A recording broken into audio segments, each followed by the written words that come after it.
Whenever you're ready. I need detention. I really need detention. See, there's this girl. I know. It always starts with a girl. But this girl is special. I mean it. She's special. Cute. Huh. Her name is Harmony. But she goes by Harm. Cute. She can harm me anytime she wants. And she has to. A couple of times. But I deserve it, because I touched her once. I didn't touch her anywhere bad, just only on the shoulder. And she broke my finger. I guess we kind of held hands. Man, I need detention. Man, I really need detention. See, there's this girl. I know. It always starts with a girl. But this girl is special. I mean it this time. Really, oh my God, really special. Her name, Her name is Harmony. But she goes by Harm.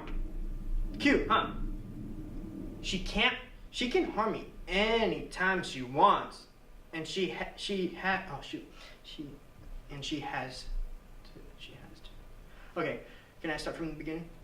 Let's just take it from that and she goes by Harm. But she goes by Harm. Cute, huh? She can harm me anytime she wants. And she has too. A couple of times, man. But I deserved it. I deserved it. Because I touched her once. I didn't touch her anywhere bad. No. Anywhere bad. Just on the shoulder. And she broke my finger. Oh, so I guess we kind of hold hands. Okay. Man, I need detention. I really need detention. See, there's this girl. I know. It always starts with a girl. But this girl is special. I mean it this time. Really special. Her name is Harmony. But she goes by Harm. And she can harm me anytime. Oh, wait. But she can harm me anytime she wants. And she has to. A couple of times. But I deserved it. Because I touched her once. And I didn't touch her anywhere bad. Just on the shoulder. And she broke my finger. Well, I guess you can say that we hold hands. Okay. Good. Nice. Good evening, ladies and gentlemen. Allow me to introduce myself. My name is Rupert Pupkin. I was born in Clifton, New Jersey, which at the time was not a federal offense. Is there anybody here from Clifton? Good. Now we can relax. I just want to start off by saying that my parents were too poor to afford me a childhood, but in reality, no one is allowed to be poor in Clifton. Because once you fall below $11,000 per year, you're exiled and sent to Passaic. My parents, they tried to get a refund on me after 2 payments for my childhood, but then they wanted to return me to the hospital as defective. Okay, good, very nice. I was one of my. We can't strike. And why not? Because striking is against the law. The king has declared everything illegal. Writing is a crime. 2 weeks ago, the police burst into the Galaxy, the workers' paper. They smashed the press and they burned over 2,000 newspapers. But still, the king was not satisfied. 3 days ago at a student meeting, a peaceful meeting, the police broke in and arrested 2 of my friends. Writing is a crime. Talking, going to class, speaking out is a crime. Being poor is a crime, and being poor is the worst crime of all. And once you are guilty of these crimes, then you are condemned for life. Our government has no pity, no mercy, no forgiveness. And we have no work. And because we have no work, our children are starving. Tell me, why are we powerless to save the ones that we love? Tell me why, you all know. It is because the king has betrayed us. We were promised the vote. Well, do we have it? Do we have the vote? Where is the republic that our fathers fought and died for? Brothers, it is here. It lives here in our heads. And most of all, best of all, it lives in our hearts. Brothers, this is the republic. We are the republic. Will you shut that peacock up? Bird, parrot, whatever, okay? It's a parrot, yippity-yay. Man, every single time I try to make a business call, your parrot deliberately mocks and interrupts me. No, I'm serious, okay? I've tested my theory and proven it correct, right? Just this past Saturday, when you were out shopping, I strolled over to the phone with my business binder, acting like I was about to make an important call, just to see if your parrot would interject. And sure enough, right after I dialed and acted like I was taking a call, do you know what your parrot did next? Your fantastic parrot, as loud and as clear as Aretha Franklin belting one out, said in the exact words, and I quote, "Asshole's making a phone call! Asshole's making a phone call!" I swear I should fall down and die right now if I'm not telling the truth. Now look, he's been interrupting me day after day after day. I'm trying to make a living here. I can't keep going outside. I'm losing money on behalf of this little twitty twat you call a pet. Listen, I'm seriously about to lose it in this place. I am. I know moving down here was the worst decision possible. I should have stayed downtown in my shitty little studio, because now it's parrots and it's cleaners trotting around while I'm trying to make a living. I'm doing this for us, okay? I'm trying to make my business grow for us. Listen, it's me or it's the peacock, bird, parrot, whatever, okay? I've had it. Either he goes or I go. Are you with us, Mr. Zuckerberg? Are you paying attention to what we're talking about here?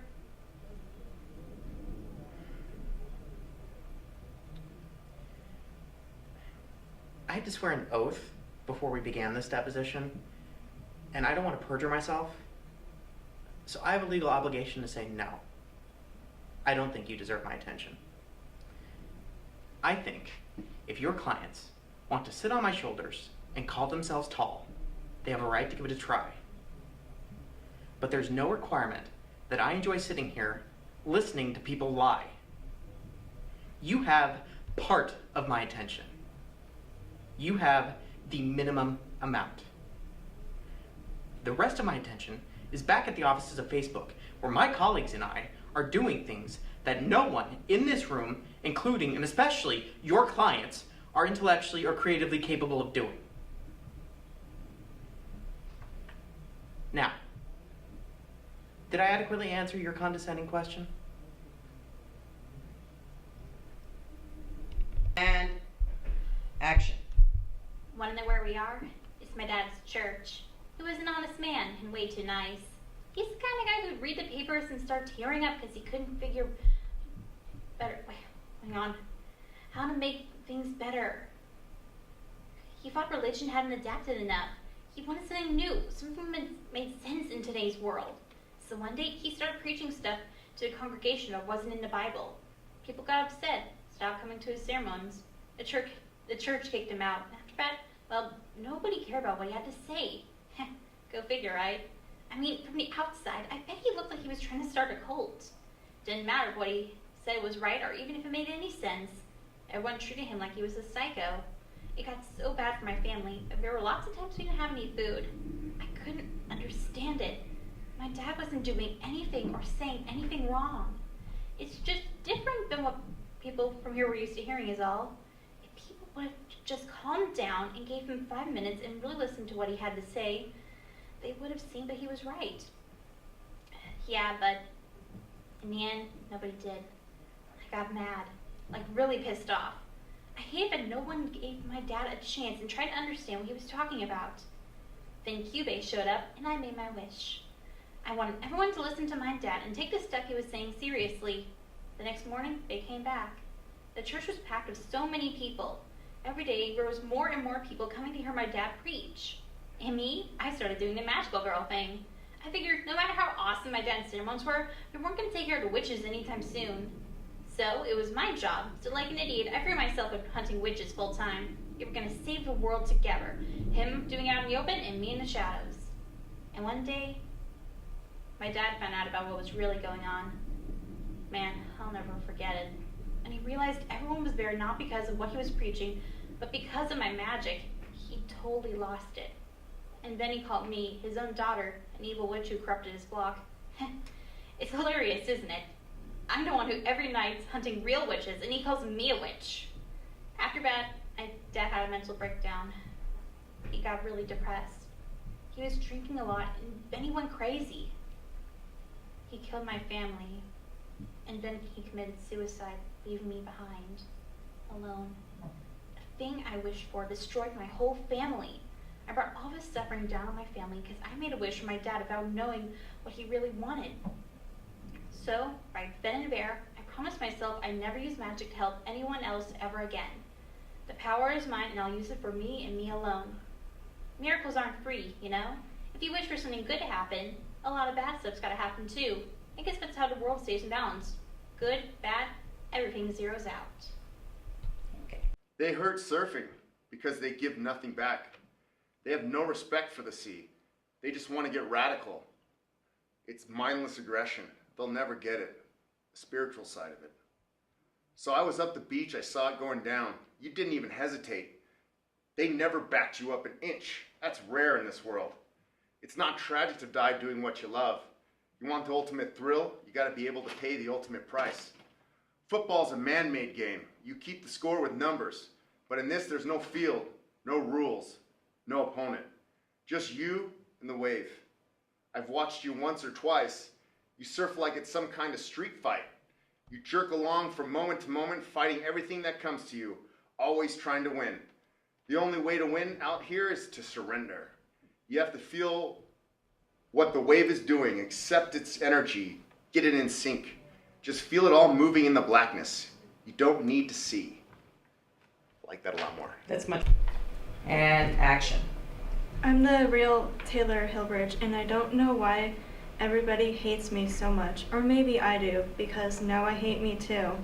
I really don't see the reason of trying, or for talking, or for breathing. I'm just done, so that's it, I guess. Bye. Okay, great. We'll have you do it. And action. Dude, you'll never believe what happened to me today. It all started when I woke up this morning. You know, usually I press the snooze button about, let's say, 4 or 5 times, but today was different. When I heard the alarm, I just sprang out of bed and I said to myself, today is gonna be a great day. When I got on the bus, the girls seemed to look at me differently. I actually winked at this girl who snickered at me in the front row. Man, I was getting bold, but I couldn't help myself though. This right here never happened to me before. It was like a dream, and right when I was getting ready to start my presentation, my teacher pulled me aside. When she started talking to me, my face turned as white as yours, man. So I went straight up to the class, looked at everyone, and pulled up my flag.